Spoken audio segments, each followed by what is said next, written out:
Hello everyone. मैं देव, आपका दोस्त और होस्ट, आपका फिर से स्वागत करता हूँ इस नए सीरीज द लर्निंग क्वेस्ट में। दोस्तों, आज हम सीखेंगे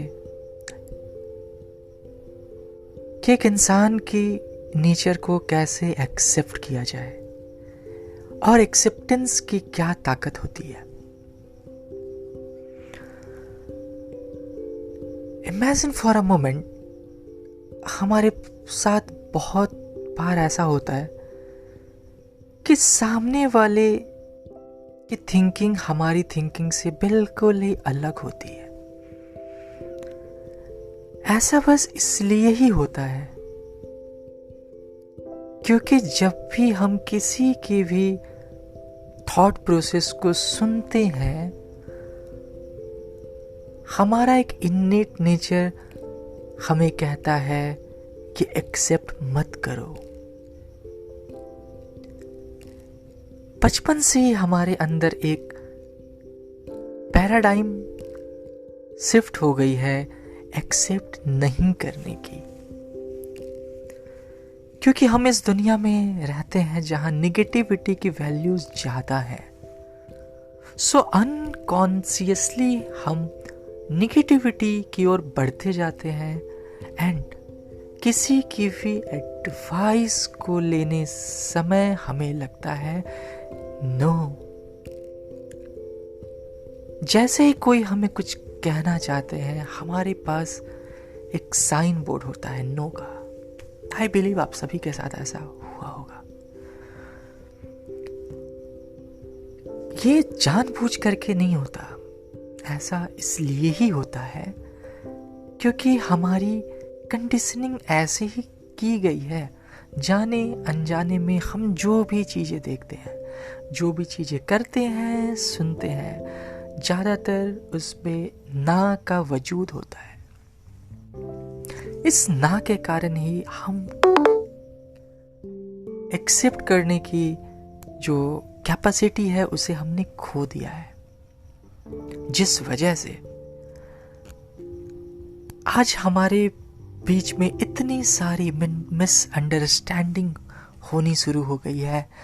एक रिलेशनशिप में बहुत सारे खामियां आनी शुरू हो गई है। बस एक ही चीज की कमी है, वो है एक्सेप्टेंस।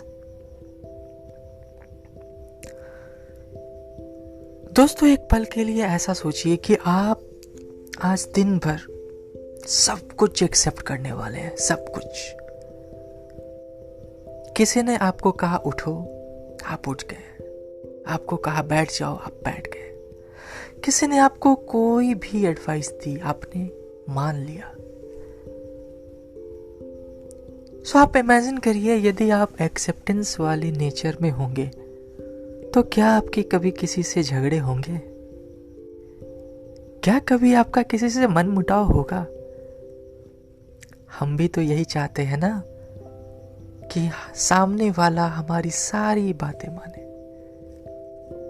चाहे आप पेरेंट्स हो तो आप चाहते हैं हमारे बच्चे हमारी सारी बातें माने। यदि आप बच्चे हैं तो आप चाहते हैं हमारे मम्मी पापा हमारी सारी बातें माने। यदि आप लव रिलेशनशिप में हैं, आप चाहते हैं कि मेरे पार्टनर मेरी सारी बातें माने। मतलब हमारी चाहत है ये कि सामने वाली हमारी बातें बस मान ले, मान ले, मान ले। एक्सेप्टेंस। सो जैसा कि हमने पिछले सीरीज में बातें की थी कि जो भी चीज आपको चाहिए पहले उसे आप देना सीखिए। तो यदि आपको किसी से कुछ एक्सेप्ट करवाना हो तो आपको पहले एक्सेप्ट करना सीखना पड़ेगा। बात बहुत छोटी है, बस एक्सेप्ट करना है। हाँ, बस एक्सेप्ट करना है। लेकिन ये एक हैबिट है। एक्सेप्टेंस एक बहुत बड़ी हैबिट है जिसे यदि हमने एक्सेप्ट कर लिया, जिसे यदि हमने इनहेरिटेड कर दिया अपने डीएनए में, तो बिलीव मी, आपकी लाइफ एक हेल्दी रिलेशनशिप वाली लाइफ होगी। कभी किसी से झगड़े नहीं होंगे, बस प्यार ही प्यार आएगा। पूरी दुनिया खूबसूरत हो जाएगी क्योंकि आप सब कुछ एक्सेप्ट कर रहे हैं। हाँ, कोई कहेंगे भाई मैं यदि सारी चीजों को एक्सेप्ट कर लूं तो लोग मुझसे चीट करना शुरू कर देंगे। ये कहानियां हमने सुनी है, हाँ ये सच है कि 1% लोग हमारा फायदा उठा सकते हैं, लेकिन क्या यह सही है कि उन 1% लोगों के लिए हम अपने अच्छे तरीके से जीना छोड़ दें? 99% लोगों की परवाह करनी चाहिए ना हमें। और यदि हमने इस पे जीत हासिल कर ली, हमने चीजों को, लोगों को एक्सेप्ट करना शुरू कर दिया, तो ये लाइफ बहुत ही ब्यूटीफुल हो जाएगी, आपकी सोच से भी परे हो जाएंगे। दोस्तों, इंप्लीमेंट कीजिए। एक दिन नहीं तो 1 घंटे ही सही। आप इस घंटे में सोचो कि आज जो भी चीजें मेरे पास आएंगी, जो भी एडवाइसेस आएंगी, इस 1 घंटे में मैं उसे एक्सेप्ट करूंगा। और देखना दोस्तों, यदि 1% की भी चेंजेस आई ना, तो समझ लेना ये थ्योरी काम करता है। सो डियर फ्रेंड्स, इसी के साथ मैं आप सबसे विदा लेता हूं। मिलते हैं अगले एपिसोड में एक नई लर्निंग के साथ। तब तक के लिए थैंक यू, बाय बाय।